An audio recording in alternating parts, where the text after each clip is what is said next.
Ignition on. Unahin natin yung high and low na mini driving light. High, low. So working naman mga katropa, walang problema. Tapos, dapat pag passing mo sa horn, mag-blink yung iyong mini driving light to stock horn. Okay, so passing natin mga katropa. Testingin natin kung gumagana nga ba yung pinagawa nyo sa isang mekaniko. So working naman, walang problema. So mag-high tayo kung gumagana pa rin ba yung sinabi mo sa yung pinagawa mo sa isang mekaniko. Pag nag-high, dapat mag-blink yung puti ng ilaw o yung low beam ng mini driving light. So subukan natin kung mag-blink yung puti. So, good naman. Walang problema. Pagdating sa low.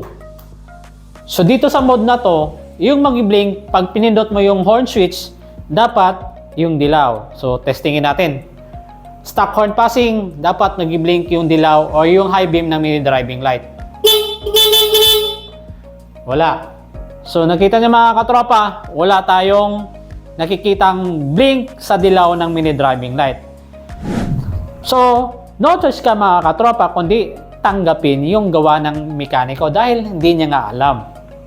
Dito, naglagay tayo ng diode at naglagay tayo ng dalawang bush na relay.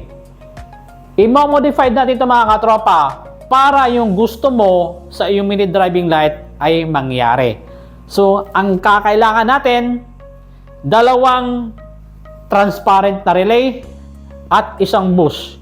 Diode, wala na. Iyon, eto na nga mga katropa yung result ng ating modification sa mini driving light. Yung dating naka-on yung puti, pag busina mo hindi nag-blink yung dilaw, heto, mag-blink na. So, umpisa natin yung demo. So, tara, let's go. So, ignition on natin mga katropa. High and low. Low. High, low, high. So working, walang problema. So passing tayo mga boss, passing tayo mga katropa sa stock horn. So good, ayos. Ngayon, mag-low tayo. Dati hindi yan nag-blink diba mga katropa sa una nating video. Dito may kita nyo yung pagkakaiba. Passing tayo sa stock horn. Ayos, di ba? Goods na. Okay? So, mag-high tayo. Ngayon, subukan natin kung mag-passing pa rin ba. Oy, the best. O, di ba? Off. Alright.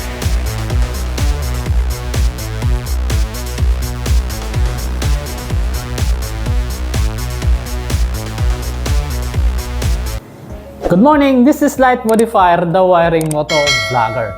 For today's vlog mga katropa, magtuturo na naman tayo ng panibagong tutorial wiring. Madalas sa ating mga Pinoy, mayroon tayong mga motorsiklo at karamihan dyan nagpapa-install ng mga load katulad ng mini driving light. What if nagpakabit ka sa isang mekaniko? Tapos, ang gusto mo, pag busina mo sa stock horn, dapat mag-blink yung mini driving light. At pag naka-on yung high beam, yung dilaw ng inyong mini driving light, pag busina mo, mag-blink yung low beam, yung puti. Pag naka-on naman yung puti, yung low beam ng mini driving light mo, pag busina ang stock horn, dapat mag-blink yung dilaw ng inyong mini driving light or yung high beam.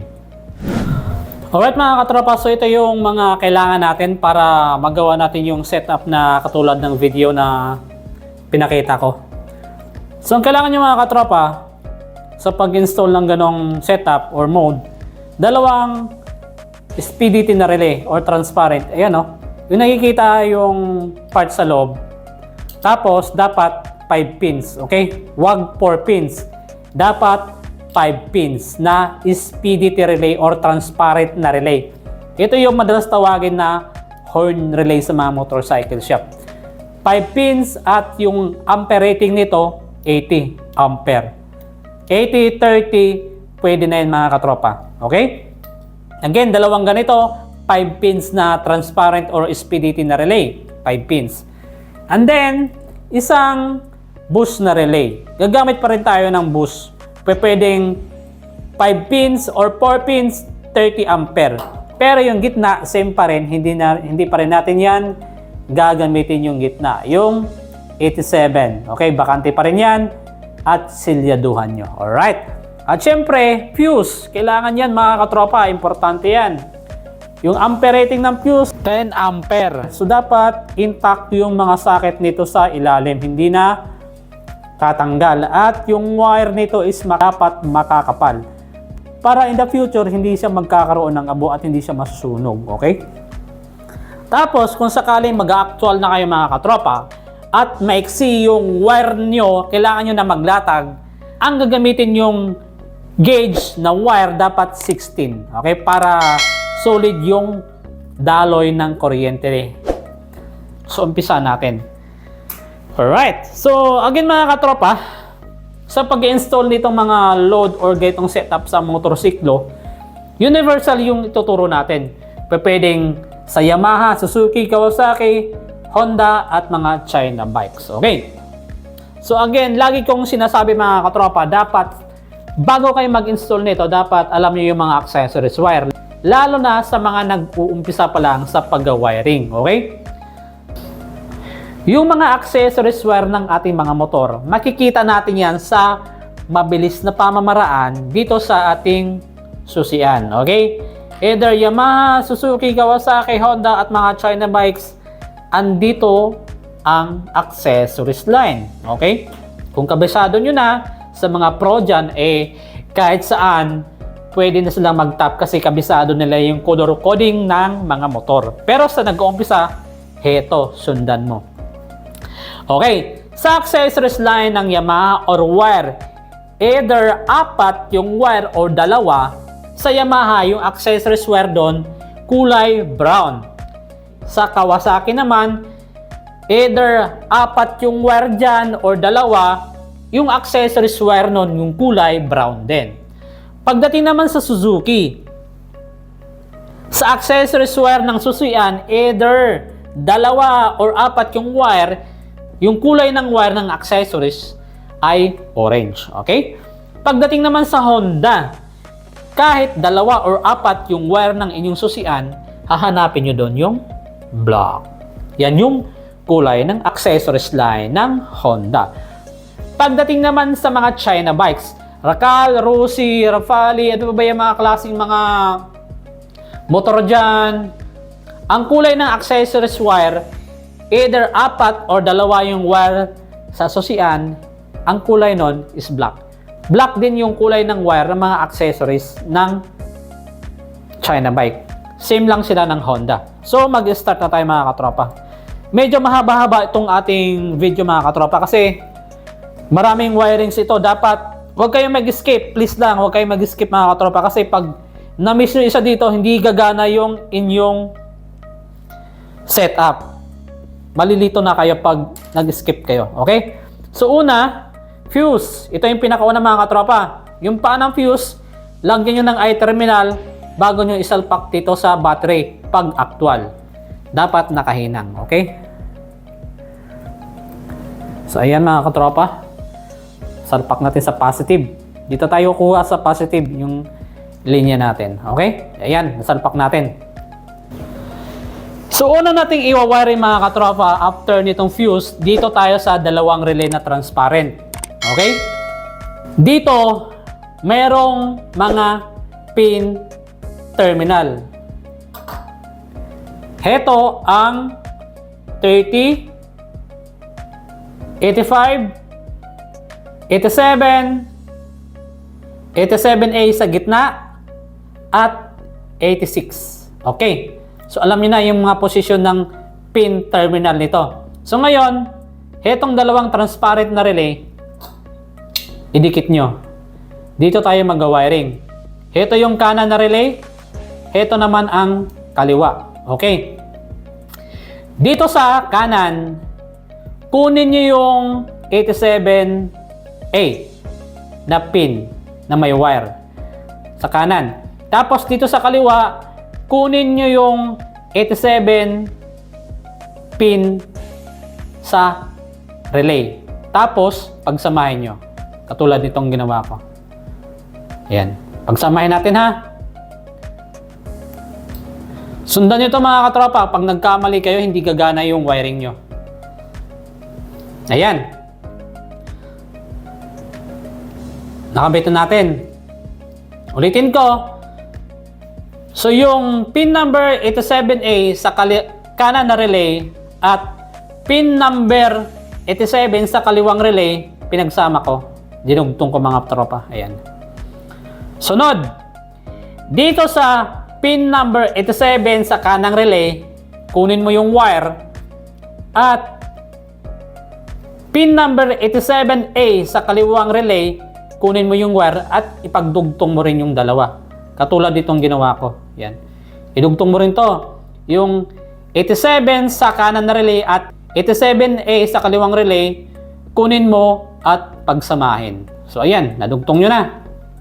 Okay? So ayan mga katropa. Huwag mag-escape. Pag nag-escape, hindi nyo to makukuha. Tandaan nyo. Okay? Dito sa kaliwang relay, pin number 30, ayan. At yung boost na relay, ayan. Yung pin number 30 ng boost at pin number 30 ng kaliwang relay, pagsamahin nyo. Okay? Sa boost na relay mga katropa, ito yung pin position niya. Okay? 30, 85, 87, 86, 87 din yung nasa gitna na bakante. Okay? So ito yung mga posisyon ng boost na relay. Okay? Heto ang kasunod. Yung 30 dito sa kaliwang relay at 30 na boost, pagsamahin. Ayan. Pagsamahin natin muna. Okay?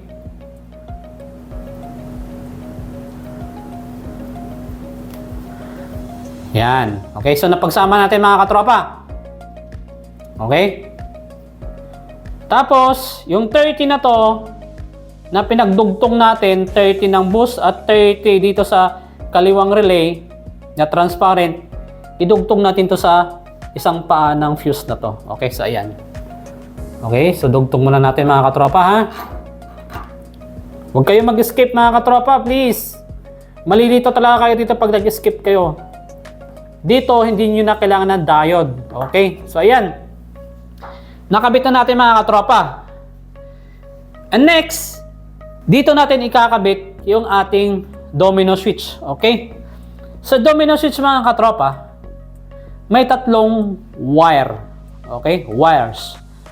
Blue, black, and brown. Okay? So, yung function ng blue, ito yung pinaka-main supply ng ating domino switch. Black, ito yung low position ng switch ng domino. Brown is ito yung high position ng domino switch. Okay? Dahil yung blue ang pinaka main supply, dito natin to itatap sa accessories wire. Okay? Yung mga accessories wire, nasabi ko na kanina kung anong kulay. Okay? Balikan nyo na lang. Dahil Honda yung ating example dito mga katropa, yung kulay ng accessories wire dito is black. Okay? So, ayan. Pansin nyo mga katropa. 4 yung wire nito. Green, black na may lining na white, red, at black. So, dito tayo magtatap sa black. Okay? So, kung 4 yung mga katropa, huwag nyo na pakialaman yung 3.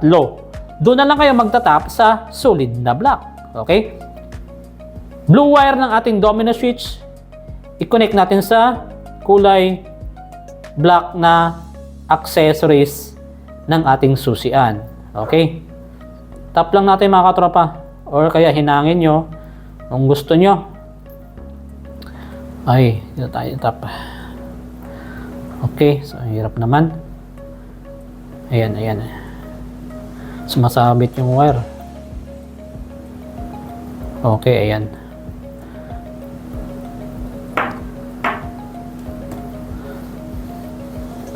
So yan mga katropa, yung blue wire ng ating domino switch na connect na natin. Okay? So dito tayo sa relay. Dito sa boost na relay, yung black, yung 86 ng relay na yan at black wire ng domino switch, ipagdugtong nyo. Okay? 86 mga katropa ha. 86. Idugtong nyo yan. Black wire ng domino switch at 86 ng boost na relay, ipagdugtong nyo. Ayan. So, na-connect nyo na. Okay. Ayan. So, dito sa relay na transparent o yung SPDT, dito sa kaliwa na side, pin number 86, at yung brown wire ng domino switch, ipagdugtong nyo. Okay.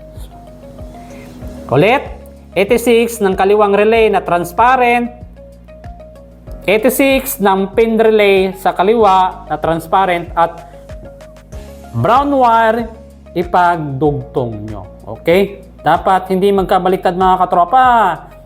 Again, sundan nyo mga katropa.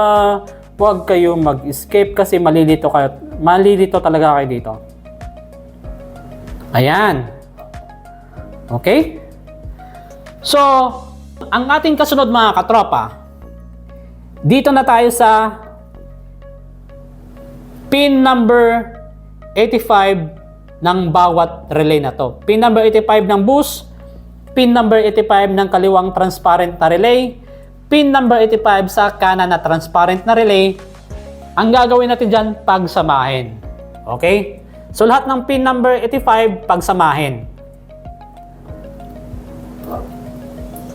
Okay? So, yan, napagsama na natin. Tapos, i-connect natin yan sa ground ng ating battery or body chassis ng inyong mga motor. Ang gagawin nyo, susupply nyo yan ng ground, yung ating relay na lahat ng pin number 85. Okay? So, again, pwede kayong kumuha sa chassis ng motor ninyo. Dapat walang kalawang. Alright? So, ayan na mga katropa, na-install na natin. So, meron pa tayong kulang dito. Dito sa ating mini driving light. Okay? At pin number 86 nitong kanang relay. So, okay? So, dito sa kanan na relay na transparent, pin number 86, i-connect nyo to sa busina na trigger ninyo. So, kung positive trigger yung busina nyo, ito ang gagawin mo mga katropa. Kung positive, okay? Kung na-determine mo na kung saan terminal yung positive ng busina mo, maglatag kayo ng wire. So, ito yung positive trigger ng busina ko or ng busina nyo. Ang gagawin nyo, ito, yung dulo ng wire, dito nyo i-connect sa pin number 86 na kanan na transparent na relay. Ayan. Okay? Ayan. So, na-connect na natin. Eh, ang tanong, what if kung negative trigger yung busina ko? So, kung negative trigger mga katropa, heto. Itong pin number 86 ng kanan na relay, i-connect mo yan sa accessories wire. Ayan. Accessories wire mga katropa, i-connect mo yan.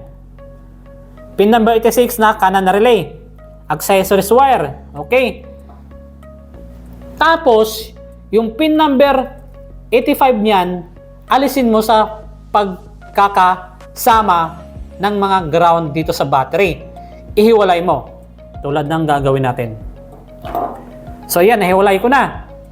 Tapos, hetong pin number 85, i-connect mo yan sa negative trigger ng iyong motorsiklo sa busina. Kung sakali, heto yung negative trigger. Heto mga katropa. Ito yung negative trigger. I-connect mo lang yan dyan. Ayan. Yan. Ganun lang mga katropa. Okay? So, di ba? Yan. Kung negative trigger ka, mga katropa, ha, yun ang gagawin mo. Kung positive trigger, continue tayo. Okay? So, ayan. So, alisin natin ito mga katropa. Ibalik natin sa dating posisyon. Ayan. Okay? Dahil positive trigger yung ating sample or yung ating tutorial, balik tayo mga katropa. So, balik natin to sa ating pinagbabaklas. So, sana nasundan yung mga katropa. Medyo complicated yung wirings na to. Next natin, dito sa pin number 30 na kanan na relay. Transparent. So, para saan yan? Dito na tayo sa mini driving light mga katropa. Okay? Hetong kanan na relay mga katropa, automatic, heto yung ating high. Okay? High beam yan. Tapos yung boost na relay, heto yung ating low. Okay? Pin number 87, dun sa taas ng ating boost na relay, dyan nyo ikakabit yung red wire ng ating mini driving light. Heto. Sundan nyo ha. Red wire. Ito yung pang low. Alright. Sana nasundan mga katropa. Tapos, yung ating yellow wire ng mini driving light, ito yung wire, ay ito yung high. Dito natin yan i-connect sa kanan na relay, pin number 30. Yung 30 ng kanan na relay na transparent, pin number 30 at yellow wire ng mini driving light, ipag-connect nyo. Okay? So, ayan. Yan. So, na-connect na natin. All set na tayo mga katropa. Pero may kulang pa tayo dito. Yung ating black wire ng ating mini driving light. So, yung black wire, mga katropa, again, negative yan. Supplyan nyo lang ng negative yung black wire ng yung mini driving light. So, dito tayo kukuha sa linya natin. Okay? So, ayan. Again, pwede kayong kumuha sa body chassis nyo ng mga motor or negative ng battery. So, pwede yan. And then, goods na. Okay? Testingin natin ito mga katropa, yung ating setup. Alright? So, dapat walang nagdudugtong na wire dito mga katropa, lalo na sa negative. Okay? So, testingin natin mga katropa. Yan. Okay? So, again, heto na siya. Lagyan natin yung kanyang fuse. Alright. Tapos, high and low. Ignition pa pala. Sorry, excited. Ignition on. Alright. Testingin natin yung ilaw. Ayan mga katropa. High and low na tayo ng domino switch. Uy! Pwede nakita. Ayun, oh. Uy! Low. High. Uy! Low. Alright. So, ngayon, magbubusina tayo mga katropa. So, ito yung ating horn. Horn switch. Sana makikita.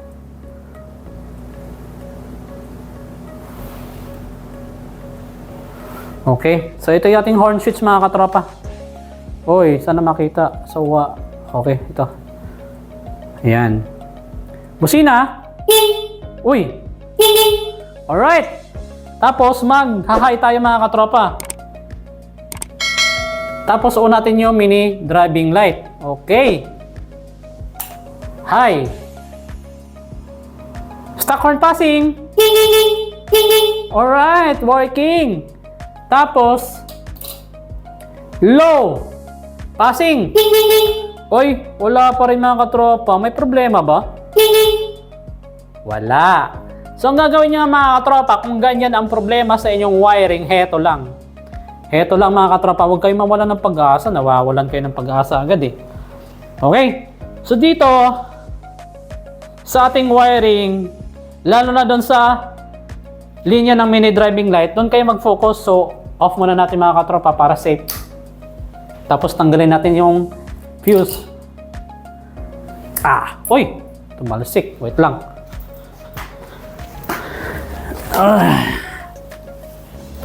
So yan mga katropa, ito na yung fuse. Hetong, nakikita nyo itong yellow wire at red wire, iswap nyo lang. Iswap pag babalik ta rin. Okay? So yung yellow wire, alisin. At red wire, alisin. Okay? So ganito lang gagawin nyo mga katropa. Okay? Tapos yung yellow wire, ilagay nyo, itap nyo sa pin number 87 ng bus. Okay? Yellow wire ha, mga katropa. Ito yung babalik ta rin natin. Depende talaga kasi mga katropa sa mini driving light. Okay? Tapos yung red wire at pin number 30 ng kanan na relay na transparent, ipagdugtong nyo.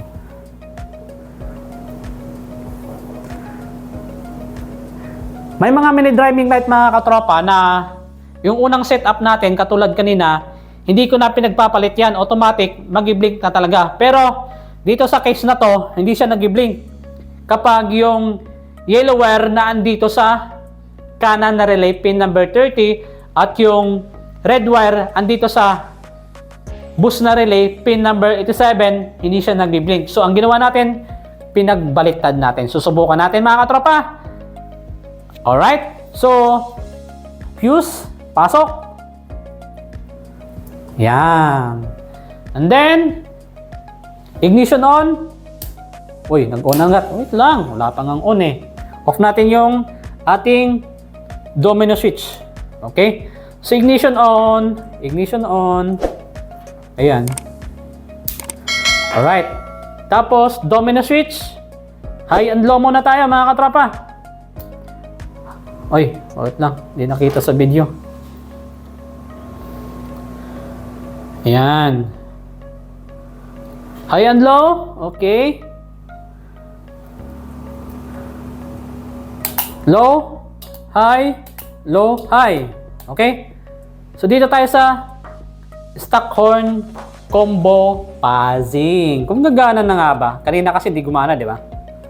So, panoorin nyo mga katropa. Okay? So, ito yung ating switch para sa busina. Busina tayo. Go! Alright? So, on natin yung ating mini driving light. On natin yung mini driving light mga katropa. So, on natin yung ating mini driving light mga katropa. Ito yung switch sa mini driving light. Ito naman yung passing. Stockhorn passing. Low. Busina. High. Busina. Di ba? Alright. O, di ba? Okay. So, ito yung tinatawag na reversible passing mga katropa. Okay? Basic lang ba? So, yun na nga yung ating modification. So, napansin nyo yung pinagkaiba ng dalawang setup. Dito sa pinakahuli, reversible po ang tawag dyan. Okay? So, kung nagustuhan mo yung ating tutorial ay huwag mong kalimutan mag-subscribe. Pindutin ang notification bell para sa tuwing upload ko ng ganitong mga videos ay updated ka. Mag-follow ka na rin sa aking Facebook page. So, this is Light Modifier, the Wiring Motovlogger. Ingat sa pag-wiring, ride safe, and God bless. Bye-bye!